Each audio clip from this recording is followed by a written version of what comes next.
Degree certificate, marks card, ID proof ಇದೆಲ್ಲ ಬಿಟ್ಟು ಬೇರೆ ಏನು ಬೇಕಾಗ್ಬೋದು? ಲೈಫಲ್ಲಿ ಒಂದೇ ಇಂಟರ್ವ್ಯೂ ಕೊಟ್ಟು ಡೈರೆಕ್ಟಾಗಿ DC ಆಗ್ತೀನಿ ಅಂತ ಅಂದ್ಕೊಂಡಿದ್ದೆ. ಇದು ಒಂದು ಅನುಭವ ಇರಲಿ ಅಂತ ದೇವ್ರ ತೀರ್ಮಾನ ಮಾಡಿಬಿಟ್ಟಿದ್ದಾನೆ ಅನ್ಸುತ್ತೆ. ಯಾವುದಕ್ಕೂ ಎಲ್ಲ ಇಟ್ಕೊಂಡು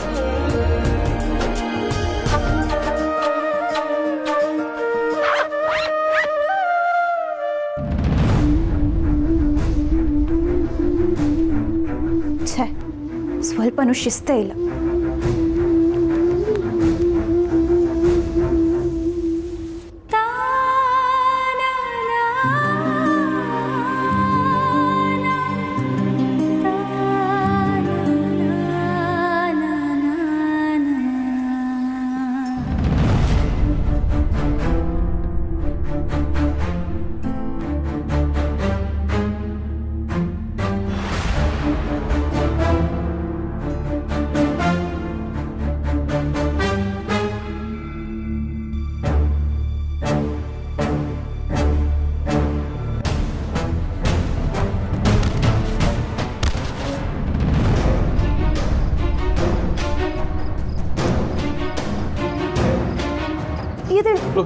ಹುಷಾರ್,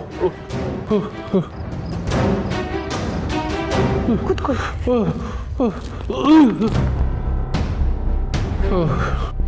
ಯಾರನ್ನಾದ್ರೂ ಕರೆದಿದ್ರೆ ಬಂದಿರೋರಲ್ವಾ? ಪೆಟ್ಟಾಯ್ತಾ? ಇಲ್ಲವಾ. ಕೆಲ್ಸದವ್ರನ್ನ ಕರೀಲಾ? ಅವರು ಇಲ್ಲ ಅನ್ಸೈತೆ, ಬಾಯಾರಿಕೆ ಆಗ್ತಿತ್ತು, ಅದಕ್ಕೆ ಇರಲಿ ಬಿಡವ. ಇರಿ.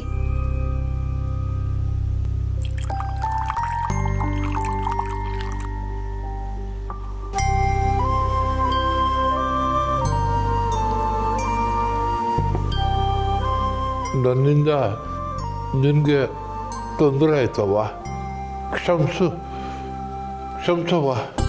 ಪರವಾಗಿಲ್ಲ, ಇನ್ಮೇಲಿಂದ ಯಾರೂ ಇಲ್ಲ ಅಂದರೆ ನೀವು ನನ್ನ ಕರಿಬೋದು. ಕರೀಮ ಅಂತಾನೆ ಅಂದ್ಕೊಂಡಿದ್ದೆ, ಆದರೆ ಮೊದಲೇ ನೀನು ಈ ಮನೆಯಲ್ಲಿರೋ ಎಲ್ಲರ ಮ್ಯಾಕೂ ಕೋಪ ಮಾಡ್ಕೊಂಡಿದ್ದೀಯಾ? ನನ್ನ ಮೇಲೂ ಕೋಪ ಐತೇನೋ ಅಂತ. ನಂಗೆ ನಿಮ್ಮ ಮೇಲೆ ಏನು ಕೋಪ ಇಲ್ಲ. ನಿಮ್ಗೇನಾದರೂ ಬೇಕಿದ್ರೆ ನನಗೆ ಹೇಳಿ. ನನ್ನ ಮ್ಯಾಕೆ ಕೋಪ ಇಲ್ವೇನವ? ದಿಟ್ವಾಗ್ಲು ಈಗ ಸಮಾಧಾನ ಆಯಿತು. ಹಿಂಗೆ ನಿನಗೆ ಕಂಟಿ ಮೇಲಿರೋ ಕೋಪ ಕಮ್ಮಿ ಆಗೋದ್ರೆ? ಅದಂತೂ ಸಾಧ್ಯನೇ ಇಲ್ಲ ಬಿಡಿ. ನಿಮಗೇನಾದರೂ ಸಹಾಯ ಬೇಕು ಅಂದರೆ ಅದನ್ನ ಮಾಡೋಕ್ಕೆ ನನಗೇನೂ ತೊಂದರೆ ಇಲ್ಲ. ಆದರೆ ನಿಮ್ಮ ಮಗನ ಬಗ್ಗೆ ಮತ್ತು ಅವ್ರ ಅವ್ವನ ಬಗ್ಗೆ ನಂಗೆ ಮಾತಾಡೋಕೆ ಒಂಚೂರು ಇಷ್ಟ ಇಲ್ಲ.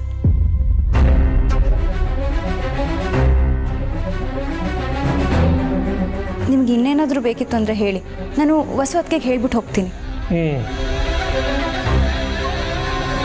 ಆಚೆ ಹೋಗ್ತಿದ್ದೇನವ? ಕೆಲಸ ಹುಡ್ಕಕ್ಕೆ ಹೋಗ್ತಿದ್ದೀನಿ. ನಂಗೆ ಸಿಗಲಿ ಅಂತ ಬೇಡ್ಕೋತೀರಾ?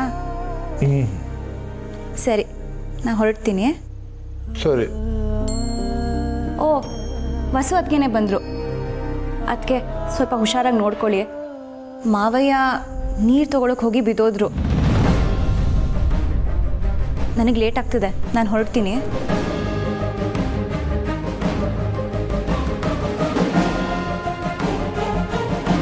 ಭಯ್ಯ, ನೀವು ಬಿದ್ದೋದ್ರಾ? ಏನಾಯ್ತು? ಇಲ್ಲವ, ನನಗೆ ಏನೂ ಆಗಿಲ್ಲ. ಮಗ ಮತ್ತು ಸೊಸೆನ ಒಂದು ಮಾಡೋಕ್ಕೆ ಒಂದು ಸ್ವಲ್ಪ ಬಿದ್ದು ಪೆಟ್ ಮಾಡಿಕೊಂಡ್ರು. ತೆಪ್ಪಿಲ್ಲ ಅಂತ ಅನ್ಕೊಂಡೆ, ಆಟೆಯ. ಆದರೆ ಸೊಸೆ ಸಲೀಸಾಗಿ ಒಪ್ಕೊಳ್ಳೋಂಗೆ ಕಾಣಕ್ಕಿಲ್ಲ. ಇರಲಿ, ಏಟೇ ಕೋಪ ಇದ್ರೂ ಅದು ಕರಗಲೇಬೇಕು. ಅವರಿಬ್ರು ಒಂದಾಗಲೇಬೇಕು.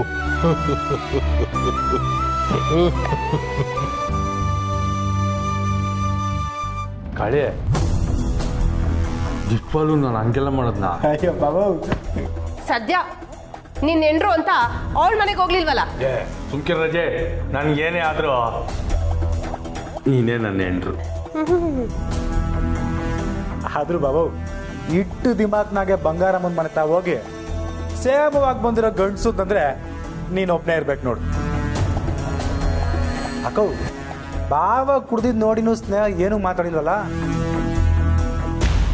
ಅದೇ ನನಗೆ ಮಿಸ್ ಹೊಡಿತಾ ಇರೋದು. ಅಲ್ಲ, ಈ ಆಸಾಮಿ ಮಕ್ಕ ಕಂಡ್ರೆ ಅವಳಿಗಾಗಕ್ಕಿಲ್ಲ. ಹಂಗೂ ಸುಮ್ಗಿದ್ಲು ಅಂದ್ರೆ ಬಂಗಾರಮ್ಮನೆ ಅವಳ ನಾಲ್ಗೆನ ಕಟ್ ಮಾಡಿರ್ಬೇಕು.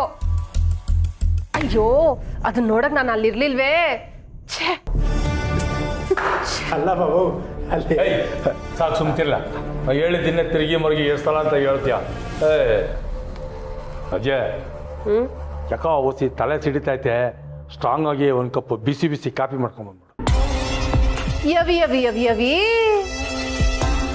ನೋಡ್ದ ಕಾಳಿ, ಕುಡ್ದಿದ್ ಗುಂಗ್ನಾಗೆ ನಾನು ಆ ಪುಟ್ಟಕ್ಕ ಅನ್ಕೊಂಡು ಮೆಸ್ನಾಗ ಆರ್ಡರ್ ಮಾಡ್ತಾರಲ್ಲ ಹಂಗ್ ಕಾಫಿ ತಕೊಂಡ್ ಬಾ ಅಂತ ಆರ್ಡರ್ ಮಾಡ್ತಾವನೆ. ಆಗಲ್ಲ ಕಣಯ್ಯ, ಕಾಫಿ ಗಿಪಿ ಎಲ್ಲ ಏನು ಕೊಡಕ್ಕಿಲ್ಲ. ಮೊದ್ಲು ವಿಸಿಕ್ ಬಾ. ಯಾವ ವಿಷಯ? ದುಡ್ಡಿನ ವಿಷಯ. ಒಳ್ಳೆ ಸಂದರ್ಭನ ಬಿಡ್ಬಾರ್ದು ಕಣಯ್ಯ. ನಾನು ಹೆಂಗೆ ಪುಟ್ಟಕ್ಕಂತವ ಬಡ್ಡಿ ವಸೂಲಿ ಮಾಡಿದ್ನೋ, ನೀನು ಹಂಗೆಯ ಕೊಟ್ಟಿರೋ ಕಾಸ್ಗೆ ಆ ಕಂಟಿತವ ಬಡ್ಡಿ ವಸೂಲಿ ಮಾಡು. ಅಕ್ಕೋ, ನೀನ್ ಪುಟ್ಟಕ್ಕಂತವ ಬಡ್ಡಿ ವಸೂಲಿ ಮಾಡ್ದ? ಬಂಗಾರಮ್ಮನ ಹೆಸರು ಹೇಳ್ಕೊಂಡು ಪ್ರತಿ ತಿಂಗಳು ಇನ್ನು ಐತವಳಿಗೆ. ಅಕ್ಕೋ, ಏನ್ ದಡ್ಡಿನ ನೀನು? ಗಂಡ ಹೆಂಡ್ತಿರು ಇಬ್ರು ಸೇರ್ಕೊಂಡು ಹೋಲ್ಸೇಲ್ ಆಗಿ ಹೊಗೆ ಹಾಕ್ಸ್ಕೊಳ್ಳೋ ಪ್ಲಾನ್ ಹಾಕಿದ್ದೀರಾ?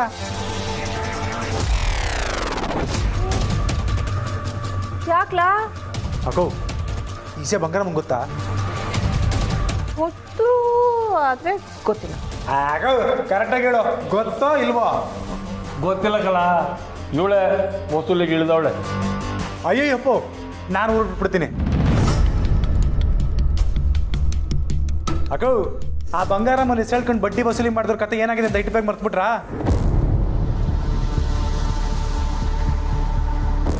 ಓ, ನಿಮಗೆ ಮಾರನ್ ಕತೆ ಗೊತ್ತಿಲ್ಲಲ್ಲ? ಮಾರನ ಯಾರು?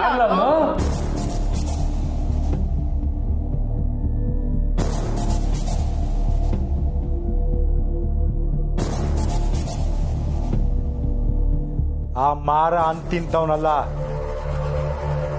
4 ಕೆಟ್ಟ ಗುಣನೂ ಅವನೊಬ್ಬನಾಗೆ ಇತ್ತು.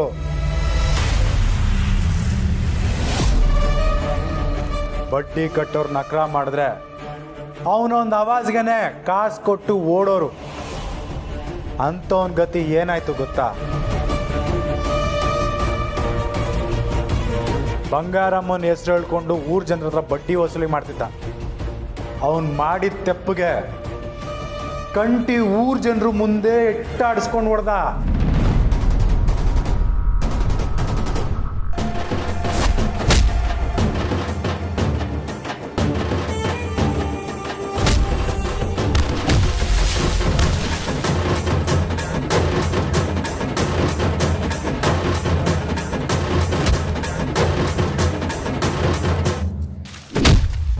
ಕಂಟಿ ಹೊಡೆದೇಟ್ಗೆ ಆ ಮಾರ ಬಂತೋನ ಇಲ್ವಾ ಅನ್ನೋದನ್ನ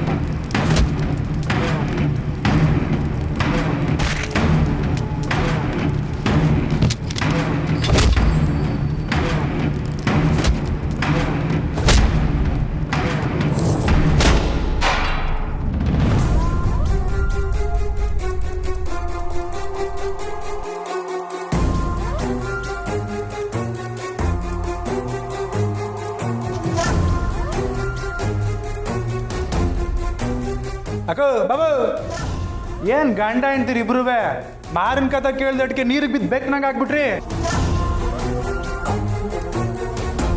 ಈಗಿಂದೀಗಲೇ ಮಾಡಿ ತಪ್ಪನ ಒಪ್ಕೊಂಬಿಡಿ, ಇಲ್ಲ ಅಂತಂದ್ರೆ ಬಂಗಾರಮ್ಮ ಬೀಡ ಆಗ್ದಂಗೆ ಆಗೋದು ಉಗಿದು ಬಿಡ್ತಾಳೆ. ಯೋ, ಏನಯ್ಯ ಇವನು ಹಿಂಗ್ ದಿಗ್ರು ಬೀಳಿಸ್ತಾವನೆ? ನಾನು ಹೇಳಿದ್ರೆ ಅರ್ಥ ಹಾಕಿಲ್ಲ ನಿಂಗೆ. ಬೇಡ ಕಣಮ್ಮಿ, ಇದೆಲ್ಲ ಬಿಟ್ಬಿಡೋಣ ಅಂತ ಎಲ್ಲಿ ಕೇಳ್ತೀಯ? ಇವಳು ಒಪ್ಕೊಂಡ್ರೆ ಪ್ರತಿ ತಿಂಗಳು 45,000 ನನ್ನ ಕೈಯಿಂದ ಹೋಗುತ್ತೆ. ಅಕ್ಕೋ, ನಾನು ಹೇಳೋದು ಹೊಸ ಕೇಳಿಸ್ಕೊ. ಆ ಮಾರಿನಿಂದಲೇ ಬಂಗಾರಮ್ಮನ್ಗೆ ಬಡ್ಡಿ ವಸೂಲಿ ಮಾಡೋ ರಾಕ್ಷಸಿ ಜನರನ್ನೆಲ್ಲ ಹೊಡೆದು ಬಡ್ದು ಕಾಸು ವಸೂಲಿ ಮಾಡ್ತಾಳೆ ಅಂತ ಹೆಸರು ಬಂದಿದ್ದು. ಅವನಂತವನೇ ಹೊಡೆದು ಓಡಿಸೋಳ ಅಂತಂದ್ರೆ ಇನ್ನು ನಿಮ್ಗಳನ್ನ ಸುಮ್ಮನೆ ಬಿಡ್ತಾಳ? ಹೇಳೋದು ಹೇಳಿನಿ, ಇನ್ನು ಮ್ಯಾಕೆ ನಿಮ್ಮ ಇಷ್ಟ. ಇಟ್ಟೊಂದು ಇನ್ಫಾರ್ಮೇಶನ್ ಕೊಟ್ಟಿವ್ನಿ, 10,000 ಕೊಟ್ಬಿಡಿ. ಏನೋ ಹೋಗ. ಯಾಕೆ? ಬಡ್ಡಿ ದುಡ್ಡು ಬಂದಾಯ್ತಲ್ಲ, ಅದ್ರ ಕೊಡಿ. ಲೈ ಲೈ ತಿಥಿ ಪಿಂಡನ ಕೆರೆಗೆ ಬಿಟ್ಟು ನೀರು ಹಿಡಿಯೋನ್ ಕಲ ನೀನು. ಬಾಬು, ಬ್ಯಾಂಕ್ನಾಗೆ ನಮ್ಮ ಚಿನ್ನಕ್ಕೆ ನಾವೇ ಬಡ್ಡಿ ಕಟ್ಟಲ್ವೇ? ಇದು ಹಂಗೆಯ. ಹೇಳಿದಕ್ಕೆ ಚಾರ್ಜು, ನಾನು ಹೋಗಿ ತಗೋತೀನಿ. ಏಯ್ ಏಯ್ ಏಯ್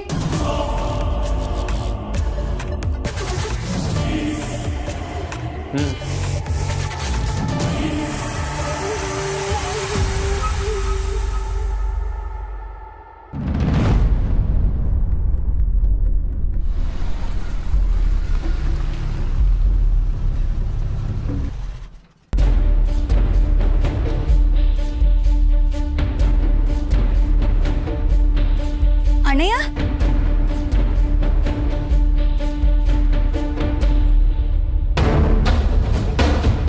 ಸ್ನೇಹ, ಏನಣ್ಣಯ್ಯ ಅದಕ್ಕೇನ ನೋಡಕ್ ಬಂದ್ಯಾ?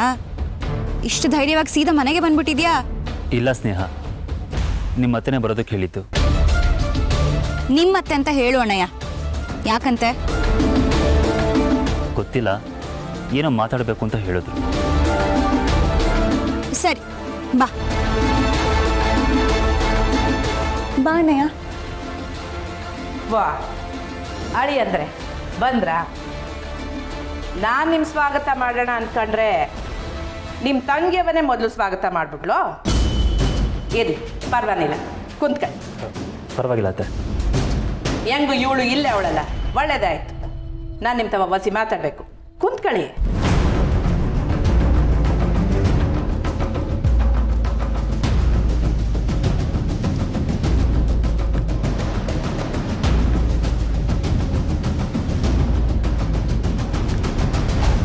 ಏನು ವಿಷಯ ಅತ್ತೆ? ನಾನು ನಿಮ್ಮನ್ನ ಕರೆದ್ರೆ ಇನ್ಯೋನ್ ಇಸಿಯ ಇರ್ತೈತೆ ಹೇಳಿ ಅಂದರೆ ಯೋನ್ ಈ ಟೋನ್ಕಿಂತ ನಿಮ್ಮನ್ನ ಅಳಿ ಅಂದರೆ ಅಂತ ಕರಿತೀವಿ ಅಂತ ಮಾಡ್ತಿದ್ದೀರಾ? ನಾನು ನಿಮ್ಮನ್ನ ಹಂಗೆ ಕರೀನಿಲ್ಲ ಅಂದರೆ ನಿಮ್ಮ ಯಾಕೆ ನನಗೆ ಗೌರವ ಇಲ್ಲ ಅಂತ ಕೆಲವರು ಅನ್ಕೋತಾರೆ.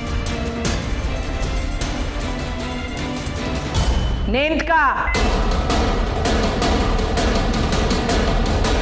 ಪುಟ್ಟಕ್ಕನ ಮಗಳೇ ನಿಂತ್ಕ. ನಾನು ಚಂದ್ರನ ಇಲ್ಲಿ ಯಾಕೆ ಕರ್ಸಿವ್ನಿ ಅನ್ನೋದು ನಿನಗೂ ಗೊತ್ತಾಗ್ಲಿ.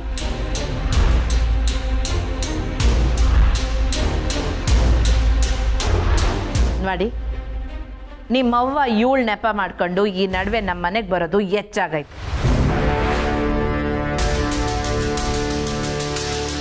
ಇವ್ರ ಗುಸ್ಗುಸು ಪಿಸು ಎಲ್ಲ ನನಗಾಗದೇ ಇರೋ ವಿಚಾರ. ಜೊತೆಗೆ ನಿಮ್ಮನ್ನ ಬಸ್ಸುನ ಒಂದು ಮಾಡ್ತೀವಿ ಅಂತ ಹೊಸ ನಾಟಕ ಬೇರೆ ಶುರು ಹಚ್ಕೊಂಡವ್ರೆ. ನನ್ನ ಮಗಳ ಮ್ಯಾಕೆ 3ನೇವ್ರ ಕಾಳಜಿ ನನಗೆ ಬೇಕಾಗಿಲ್ಲ. ಅದಕ್ಕೆ ನಿಮ್ಮನ್ನ ನೇರವಾಗಿ ಕೇಳ್ತೀವಿ, ನಮ್ಮ ಬಸ್ಸು ಮ್ಯಾಕೆ ನಿಮಗೆ ದಿಟ್ಟವಾಗ್ಲೂ ಪ್ರೀತಿ ಆಯಿತೋ ಇಲ್ವೋ? ಇದೇನತ್ತೆ ಹೇಗೆ ಕೇಳ್ತಿದ್ದೀರಾ? ಹೊಸ ಮೇಲೆ ಪ್ರೀತಿ ಇಲ್ಲದೇ ಇದ್ದಿದ್ರೆ ನಾನು ಇಷ್ಟು ವರ್ಷ ಕಾಯ್ತಿದ್ನ? ಒಳ್ಳೇದು ಅಳಿ ಅಂದ್ರೆ.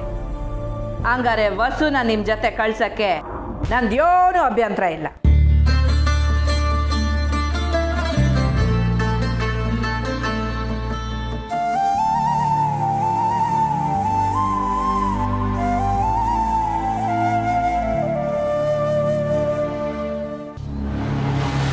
ಆದ್ರೆ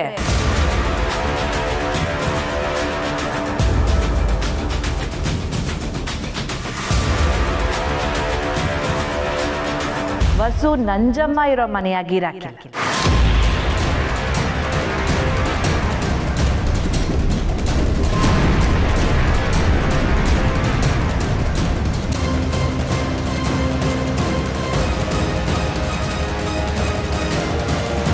ಒಂದು, ನೀವೇ ಈ ಮನೆಯಾಗ ಬಂದು ನಮ್ಮ ಜೊತೆ ಆಗಿರಿ.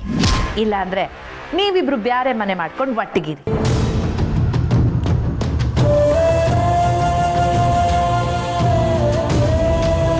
ಆ ನಂಜವ್ವ ಬೇಡ.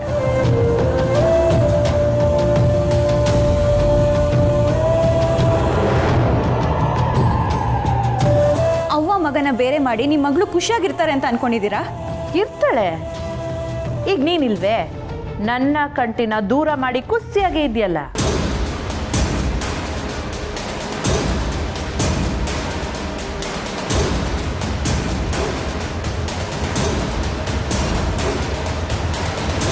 ಮಾಡಿ ಹೇಳಿ ಅಂದ್ರೆ ನೀವು ಈಗಲೇ ನಿಮ್ಮ ನಿರ್ಧಾರ ತಿಳಿಸ್ಬೇಕು ಅಂತ ಯೋನಿಲ್ಲ. ಟೇಮ್ ತಕೊಳ್ಳಿ, ಯೋಚನೆ ಮಾಡ್ತಾ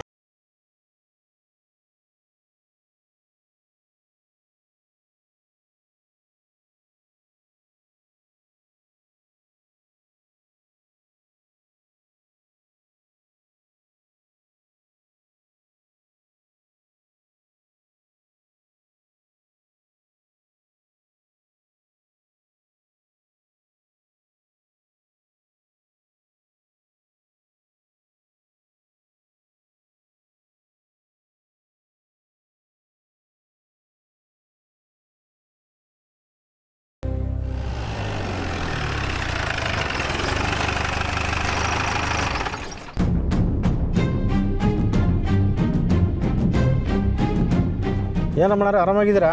ಇತ್ತೀಚೆಗೆ ಆರಾಮ್ ಕಣಪ್ಪ. ಇಷ್ಟು ದಿನ ನರಕ ಅನ್ಭವಿಸ್ಬಿಟ್ಟಿದ್ದೆ. ಯಾಕೆ ಏನಾಯ್ತು? ಬಂಗಾರಮ್ಮನ ಮಗನು ಅವ್ರ ಹುಡುಗರು ಅವರಲ್ಲ ಎಲ್ಲ ಸೇರಿ ನನ್ನ ಗದ್ದೆನ ಜಪ್ತಿ ಮಾಡ್ಕೊಬಿಟ್ಟಿದ್ರು. ಉಗ್ಗಿಯೋಕ್ಕೂ ಆಗದೆ ನುಂಗಕ್ಕೂ ಆಗದೆ ಒದ್ದಾಡ್ಬಿಟ್ಟೆ. ಮತ್ತೆ ನೀವು ಕೇಳಿ ಬಿಡ್ಸ್ಕೊಳಕ್ಕಾಗ್ತಿರ್ಲಿಲ್ವಾ? ಹ್ಞೂ ಅಷ್ಟೇಯ, ನನ್ನ ಕತೆ ಮುಗಿಸ್ಬಿಡ್ತಾರೆ. ಇಷ್ಟ ಇಲ್ಲದೆ ಹೋದ್ರೂ ಕಂಟಿ ಅಣ್ಣ ಅಂದ್ಕೊಂಡು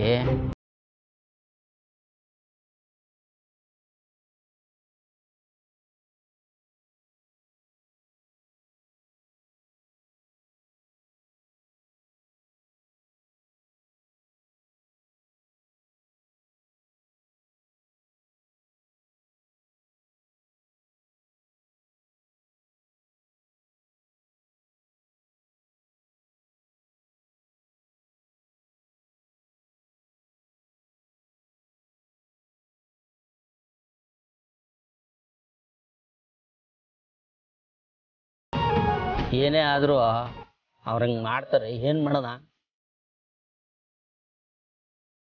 ಯಾಕಣ್ಣ ತಡದೆ? ಆ ಅಯೋಗ್ಯ ನನ್ನ ಮಗ ನಮ್ಮ ಹತ್ರ ಒಂಥರ ಮಾತಾಡಿ ಈಗ ಹಿಂಗೆ ಮಾತಾಡ್ತಾವನೆ. ಈಗ ಮಾತಾಡಿದೆ ದಿಟ್ಟ ಅಲ್ಮೇಲೆ ಮುಂಚೆ ಅವ್ರ ಮಾತಲ್ಲೇ ನಾವು ಸಂಪಾದನೆ ಮಾಡಿರೋ ಮರ್ವಾದೆ ಏಟು ಅಂತ ಅರ್ಥ ಆಯ್ತೈತೆ. ಹಂಗಾರೆ ನೀನು ಈ ಗದ್ದೆಲಿ ಕೆಲಸ ಮಾಡಕ್ಕಿಲ್ವೇನಣ್ಣ? ಅಣ್ಣ ಕೆಲಸ ಹುಡುಕ್ತೇನಂತ ಅತ್ತಿಗೆ ಹತ್ರ ಹೇಳಿದ್ದೆ. ಇವಾಗ ಎಂತ ಮಾಡ್ತೀಯಣ್ಣ?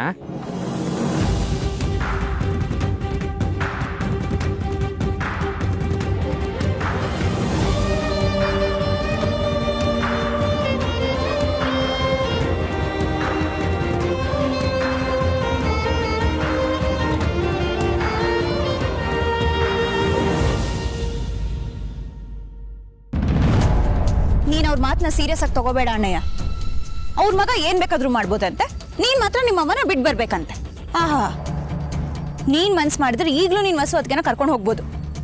ನಿನ್ನ ಯಾರು ತಡೆಯಕ್ಕಾಗಲ್ಲ. ಅದಷ್ಟು ಸುಲಭ ಅಲ್ಲ ಸ್ನೇಹ. ಯಾಕೆ? ನಿನಗೆ ಕಾನೂನು ಗೊತ್ತು. ಕಾನೂನು ನ್ಯಾಯ ಪಾಲಿಸತ್ತೆ. ಗಂಡ ಹೆಂಡತಿನ ಬೇರೆ ಇಡಬೇಕು ಅಂತ ಯಾವ ಕಾನೂನು ತಾನೇ ಹೇಳುತ್ತೆ? ನೀನೇ ಹೇಳು.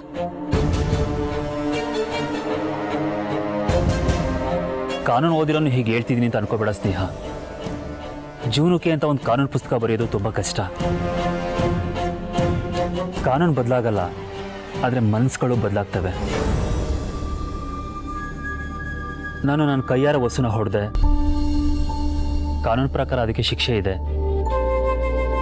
ಆದರೆ ಹೊಸ ಮನಸ್ಸಲ್ಲಿ ನನಗೆ ಯಾವತ್ತೋ ಕ್ಷಮೆ ಸಿಕ್ಕಾಯಿತು. ಈಗ ನಿಂದು ಕಂಟಿದೆ ತಗೋ, ಪ್ರೀತಿಸಿದ್ರಿ, ಆದರೆ ಇಷ್ಟು ಬೇಗ ಮನಸ್ಸು ಬದಲಾಗೋಯ್ತು. ಈಗ ನಮ್ಮ ಬಗ್ಗೆ ಮಾತು ಯಾಕೆ ಅಣ್ಣಯ್ಯ? ನೀನೇನು ಮಾಡ್ತೀಯ ಅಂತ ಹೇಳು. ಅದೇ ಗೊತ್ತಾಗ್ತಿಲ್ಲ. ಜೂರಿ ಈಗ ಹೇಳ್ಬಿಟ್ಟು ಹೋದ್ರೆ ನಾನು ಏನು ಮಾಡಲಿ? ಇವ್ರಿಗೆ ನಿಮ್ಮಿಬ್ಬರನ್ನ ಒಂದ್ ಮಾಡೋ ಯಾವುದೇ ಉದ್ದೇಶ ಇಲ್ಲ. ನನ್ನ ಮೇಲಿರೋ ಕೋಪಕ್ಕೆ ಹಿಂಗೆ ಅಂದಿದಾರಷ್ಟೆ. ಇವ್ರಿಗೆ ನಿಜವಾಗ್ಲೂ ನಿಮ್ಮ ಮೇಲೆ ಕಾಳಜಿ ಇದ್ದಿದ್ರೆ ಈ ಕೆಲಸನ ಯಾವತ್ತೂ ಮಾಡಿರ್ತಿದ್ರು.